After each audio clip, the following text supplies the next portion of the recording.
नमस्कार दोस्तों, स्वागत है आपके अपने चैनल पढ़ाई की लड़ाई में। I bet you didn't know. सेल, जीवन की सबसे छोटी इकाई।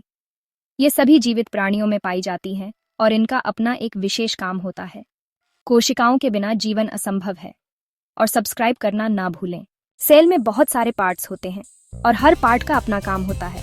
सेल मेम्ब्रेन एक तरह से दरवाजे जैसा होता है जो ये कंट्रोल करता है कि सेल के अंदर क्या आ रहा है और क्या बाहर जा रहा है।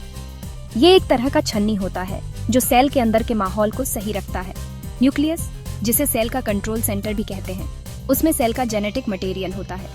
ये जेनेटिक नक्शा सेल के सारे कामों को गाइड करता है। माइटोकॉन्ड्रिया, जिन्हें सेल का पावर हाउस भी कहते हैं, वो सेल को एनर्जी देते हैं। ये न्यूट्रिएंट्स को इस्तेमाल करने लायक एनर्जी में बदलते हैं, जिससे सेल एक्टिव और काम करता रहता है। बेसिक पार्ट्स और उनके कामों को समझना बहुत जरूरी है ताकि हम समझ सकें कि सेल कैसे काम करते हैं और जिंदगी को कैसे चलाते हैं। सेल्स के टाइप्स, दो मेन टाइप्स होते हैं, प्रोकैरियोटिक और यूकैरियोटिक। प्रोकैरियोटिक सेल्स सिंपल होते हैं, इनमें न्यूक्लियस नहीं होता।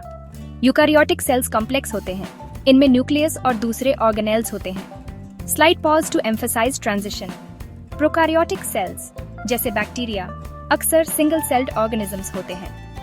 ये सारे काम एक सिंपल स्ट्रक्चर में करते हैं। सिंपल होने के बावजूद ये बहुत एफिशिएंट होते हैं और मुश्किल जगहों पे भी रह सकते हैं। Slide pause to emphasize transition. दूसरी तरफ eukaryotic cells plants, animals, fungi और प्रोटिस्ट्स में होते हैं। इन सेल्स में स्पेशल स्ट्रक्चर्स होते हैं जिन्हें ऑर्गेनेल्स कहते हैं और हर एक का अपना काम होता है। न्यूक्लियस में सेल का जेनेटिक मटेरियल होता है, जबकि दूसरे ऑर्गेनेल्स जैसे एंडोप्लाज्मिक रेटिकुलम और गोल्गी एपेराटस प्रोटीन्स और लिपिड्स बनाने में मदद करते हैं।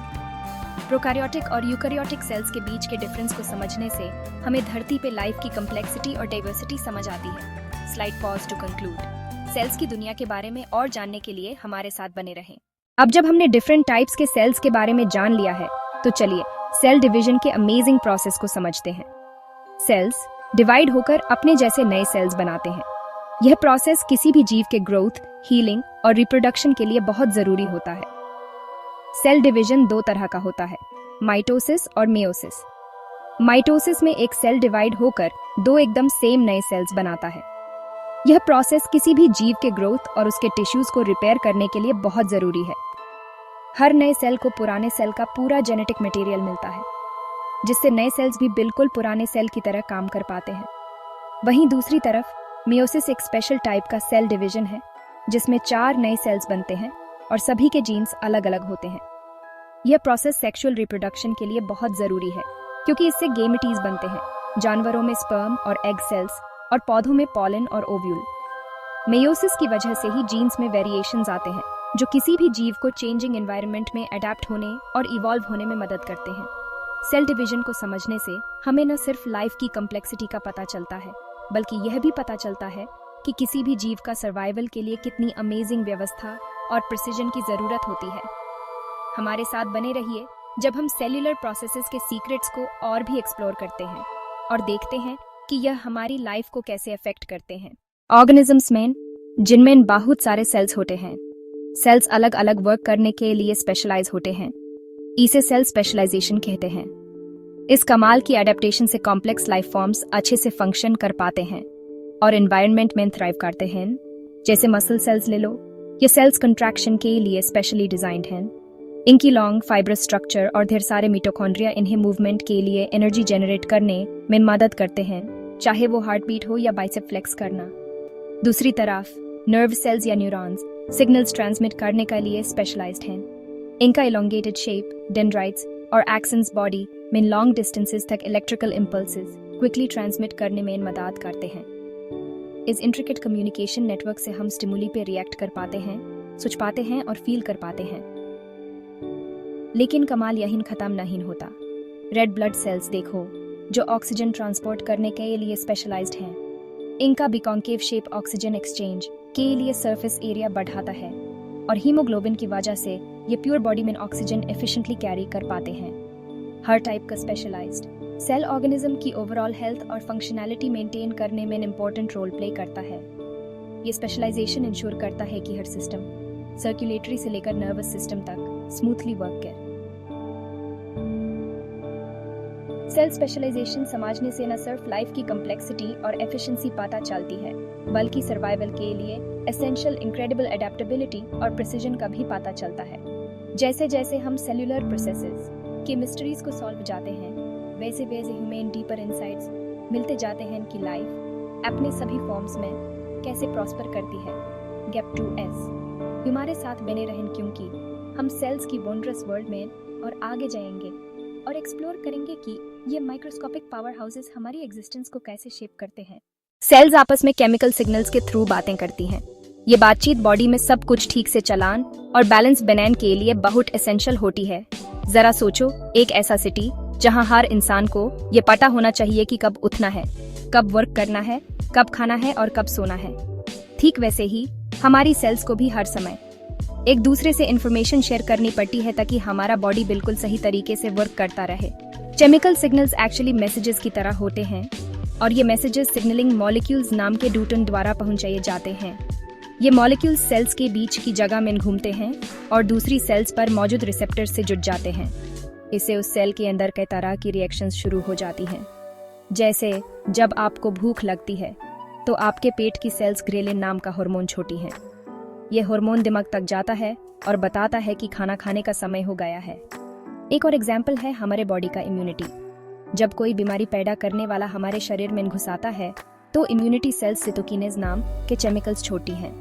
ये केमिकल्स बाकी इम्यूनिटी सेल्स को उसके बारे में बताते हैं और सब मिलकर उस पर अटैक करते हैं। इस तरह सही इंफॉर्मेशन के एक्सचेंज से हमारा बॉडी लादने के लिए पूरी तरह तैयार हो जाता है। लेकिन सेल्स के बीच बातचीत सिर्फ जरूरत पड़ने पर ही नहीं होती, ये हमारे ग्रोथ और डेवलपमेंट के लिए भी बहुत एसेंशियल है।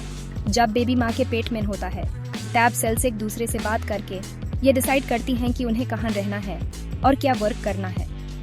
इससे हमारे बॉडी के ऑर्गन सही तरह से बन पाते हैं। सेल्स के बीच होने वाली इस बातचीत को समझकर हम ये जान सकते हैं कि हमारा बॉडी कैसे अपना बैलेंस मेंटेन करता है और बदलते हुए एनवायरनमेंट के साथ कैसे अडॉप्ट हो जाता है। ये इस बात का प्रूफ है कि हमारे बॉडी का डिजाइन कितना कॉम्प्लेक्स और अमेजिंग है। जैसे जैसे हम सेल्स की दुनिया में और गहरे से उतरेंगे, वैसे वैसे ह्यूमन और भी कई सीक्रेट्स पता चैलेंज की ये छोटे छोटे कैसे मिलकर जीवन का ये खूबसूरत संगीत बनाते हैं। हमारे साथ बने रहिए और इस एक्साइटिंग सफर में हमारे साथ जीवन को चलाने वाले इन अमेजिंग मैकेनिज्म्स के बारे में और जानिए। गैप 2S अगली बार फिर मिलेंगे जहां हम सेल्स की छुपी हुई दुनिया और उनकी अमेजिंग कैपेबिलिटीज के बारे में और भी इंटरेस्टिंग बातें जानेंगे। स्टेम सेल्स, ये सेल्स बहुत ही स्पेशल होते हैं क्योंकि ये किसी भी तरह के सेल में बदल सकते हैं। ये हमारे शरीर को बढ़ने, डेवलप करने और टूट फूट को रिपेयर करने में बहुत मदद करते हैं। सोचो, एक ऐसा सेल जो किसी भी तरह के सेल में बदल सकता है। हाँ, स्टेम सेल्स बिल्कुल मास्टर कीज की तरह होते हैं सेलुलर बायोलॉजी के लिए। इनमें इतनी पावर होती है कि ये स्पेशल सेल्स बना सकते हैं, जैसे कि muscle cells, red blood cells और न्यूरॉन्स भी। जब एक जीव एम्ब्रियो स्टेज में होता है तो स्टेम सेल्स ही वो बिल्डिंग ब्लॉक्स होते हैं जिनसे पूरा शरीर बनता है। ये डिवाइड होते हैं और अलग अलग तरह के टिश्यू और ऑर्गन्स बनाते हैं। ये प्रक्रिया बहुत ही सटीकता से होती है, जिससे हर सेल को अपनी जगह और काम पता होता है, बिल्कुल एक ऑर्केस्ट्रा की तरह। लेकिन स्टेम सेल्स का कमाल जन्म के बाद भी खत्म नहीं होता। जिंदगी भर ये कमाल के सेल्स हमारे टिश्यू को बनाए रखने और रिपेयर करने में मदद करते हैं। जब हमें चोट लगती है तो स्टेम सेल्स मदद के लिए दौड़े चले आते हैं, डैमेज टिश्यू को रीजेनरेट करते हैं और उसे ठीक करते हैं। उदाहरण के लिए बोन मैरो में हेमटोपोइटिक स्टेम सेल्स नए ब्लड सेल्स बनाते रहते हैं, जिससे हमारा ब्लड हेल्दी रहता है। इसी तरह स्किन में एपिथेलियल स्टेम सेल्स ऊपर की लेयर्स को रीजेनरेट करते हैं, घावों को भरते हैं और हमारी स्किन को प्रोटेक्ट करते हैं। स्टेम सेल्स की ताकत नेचुरल हीलिंग से भी आगे तक जाती है।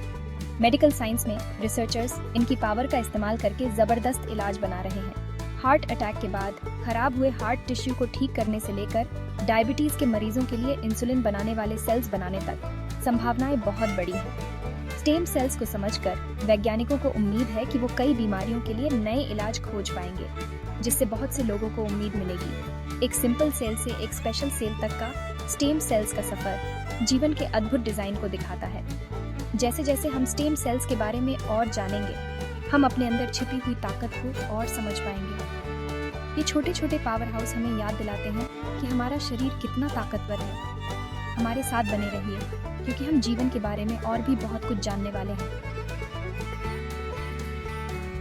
साथ मिलकर हम अपने सेलुलर ब्रह्मांड के बारे में और भी बहुत कुछ खोजेंगे। तब तक एक्सप्लोर करते रहो, जिज्ञासु बने रहो और अपने अंदर की ताकत से हैरान होते रहो। सेल रिसर्च यानी कि सेल्स की पढ़ाई। साइंटिस्ट लोग सेल्स को इसलिए स्टडी करते हैं ताकि वो बीमारियों को समझ सकें और उनके नए इलाज ढूंढ सकें। सेल रिसर्च की वजह से मेडिसिन में बहुत बड़े बड़े ब्रेक थ्रूज आए हैं, जैसे कि रिजेनरेटिव थेरेपीज और कैंसर ट्रीटमेंट्स। जरा सोचो, एक ऐसी दुनिया जहां हम खराब टिश्यूज को रिपेयर कर सकें, ऑर्गन्स को रिजेनरेट कर सकें और ऐसी बीमारियों को ठीक कर सकें जो पहले लाइलाज समझी जाती थीं। ये है सेल रिसर्च का वादा।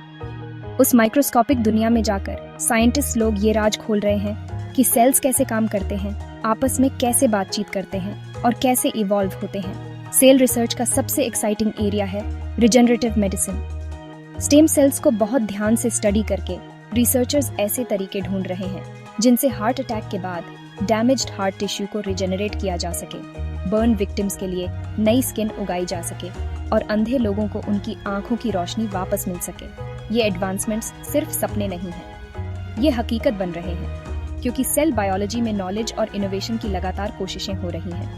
कैंसर, जो इंसानियत का सबसे बड़ा दुश्मन है, उससे भी सेल रिसर्च के जरिए लड़ा जा रहा है। ये समझकर कि कैंसर सेल्स कैसे बढ़ते हैं और कैसे फैलते हैं, साइंटिस्ट्स लोग टारगेटेड थेरेपीज बना रहे हैं जो सिर्फ कैंसर सेल्स को ही खत्म करेंगे, हेल्थी सेल्स को नहीं। ये precision medicine approach cancer treatment में एक तरह से रेवोल्यूशन ला रहा है, जिससे दुनिया भर के लाखों पेशेंट्स को नई उम्मीद मिल रही है। लेकिन ये सफर यहीं खत्म नहीं होता। सेल रिसर्च का फील्ड हमेशा बदलता रहता है। हर रोज नई डिस्कवरीज और टेक्नोलॉजी सामने आती रहती है। क्रिस्पर जैसी जीन एडिटिंग टेक्निक्स से लेकर आर्टिफिशियल ऑर्गन्स बनाने तक पॉसिबिलिटीज अनगिनत हैं। जैसे जैसे हम सेल रिसर्च की दुनिया को एक्सप्लोर करते रहेंगे, हम सिर्फ जिंदगी के राज ही नहीं खोलेंगे, बल्कि इंसान होने का मतलब ही बदल देंगे। हर ब्रेक थ्रू के साथ हम एक ऐसे फ्यूचर के करीब पहुंचते हैं जहां बीमारी और तकलीफें बस पुरानी बातें होंगी और इंसानी सेहत और लंबी उम्र की पूरी क्षमता हमारे सामने होगी। हमारे साथ बने रहिए जब हम जिंदगी को चलाने वाले एक्स्ट्रॉर्डिनरी मैकेनिज्म्स और मेडिसिन के फ्यूचर को शेप देने वाले ग्राउंड ब्रेकिंग एडवांसमेंट्स के बारे में और जानेंगे। साथ मिलकर हम अपने सेल्युलर यूनिवर्स के छुपे हुए अजूबों और उसमें छुपी लिमिटलेस पॉसिबिलिटीज को एक्सप्लोर करेंगे। तब तक एक्सप्लोर करते रहिए, क्यूरियस रहिए और अपने अंदर की पावर से अमेज्ड होते रहिए। जैसे जैसे हम सेल्स की सूक्ष्म दुनिया में आगे बढ़ते हैं, वैसे वैसे हमें जिंदगी के सबसे बुनियादी लेवल पर उसकी कमाल की जटिलता और खूबसूरती देखने को मिलती है। उनकी पेचीदा स्ट्रक्चर्स और फंक्शंस से लेकर अलग अलग टाइप्स और गजब रिसर्च तक, सेल्स सचमुच में जिंदगी की इमारत की ईंटें हैं। उनकी स्ट्रक्चर, फंक्शन और बिहेवियर को समझना सिर्फ एक एकेडमिक खोज नहीं है, यह बायोलॉजी के बारे में हमारे नॉलेज को आगे बढ़ाने और इंसानों की सेहत सुधारने के लिए बहुत जरूरी है। हर खोज हमें एक ऐसे फ्यूचर के करीब लाती है जहां हम खराब टिश्यूज की मरम्मत कर सकते हैं, ऑर्गन्स को फिर से उगा सकते हैं और उन बीमारियों को भी ठीक कर सकते हैं जिन्हें कभी लाइलाज समझा जाता था।